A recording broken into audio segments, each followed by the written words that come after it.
Hi കൂട്ടുകാരെ, എല്ലാവർക്കും അജിതിനി ചാനലിലേക്ക് സ്വാഗതം. ഞാൻ ഇന്ന് ഇച്ചിരി ഗോതമ്പ് ദോശ ഉണ്ടാക്കുകയാണ്. അതാണ് ഇത് കലക്കി വെച്ചിരിക്കുന്നത്. ഞാൻ 2-3 ദോശ ഉണ്ടാക്കി. അപ്പോഴാണ് വിചാരിച്ചേ ഒരു വീഡിയോ എടുക്കാമെന്ന്.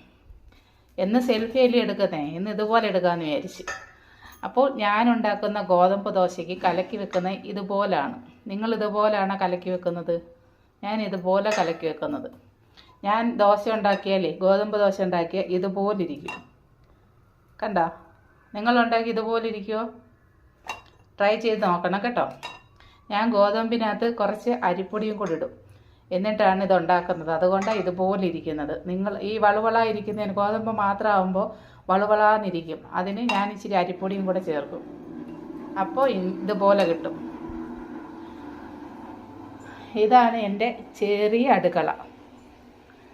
ഞാൻ പറഞ്ഞില്ലേ, ഞങ്ങൾ ആദ്യം താമസിച്ചിരുന്ന വീട് ഇങ്ങോട്ട് മാറി ഷിഫ്റ്റ് ചെയ്തെന്ന്. ഇതാണ് എൻ്റെ പലവ്യഞ്ജന സാധനങ്ങൾ. എല്ലാം ഓഴ്സ് കുടിച്ച ഡബ്ബകളായി ഇരിക്കുന്നതല്ല. ഇല്ലേ, ഹോമിയോപ്പതിയിലും ആയുർവേദത്തിലൊക്കെ പോകുമ്പോൾ ഈ ഭരണിയിലൊക്കെ മരുന്നിട്ട് വെച്ചിരിക്കുന്നത് പോലെ ഞാനിട്ട് വെച്ചിരിക്കുന്നത് കണ്ടില്ലേ. അതിനകത്തിരിക്കുന്ന സാധനം എന്തുവാണെന്ന് എല്ലാവർക്കും അറിയാൻ പറ്റും. പാത്രങ്ങളൊക്കെ ഒരുപാടുണ്ട് കേട്ടോ. അതെല്ലാം ഞാൻ അട്ടപ്പെട്ടിയിലാക്കി വെച്ചിരിക്കുക. കാരണം ഇവിടെ ഇത്രയും സൗകര്യമെല്ലാം ഉള്ളു, എല്ലാം കൂടെ നിരത്തി വെക്കാൻ പറ്റത്തില്ല. അപ്പോൾ ഞാൻ വീടൊക്കെ വെച്ച് നല്ല മുട്ട ഒരു അടുക്കളയൊക്കെ വെക്കുമ്പോൾ നിങ്ങളെ ഞാൻ കാണിക്കുന്നുണ്ട്. ഇതാണ് എൻ്റെ ഗ്രൈൻഡർ. ഇതിനകത്ത് ഞാൻ മാവ് അരയ്ക്കുന്നത്. ചെറുതാണ്, നമുക്ക് എവിടെ വേണമെങ്കിലും തൂക്കിയെടുത്തിട്ട് പോകാൻ പറ്റും. അൾട്രായുടെ ഗ്രൈൻഡറാണ് ഇത്. വാങ്ങിയിട്ട് ഇപ്പോൾ ഒരു 10 വർഷം മേലായി.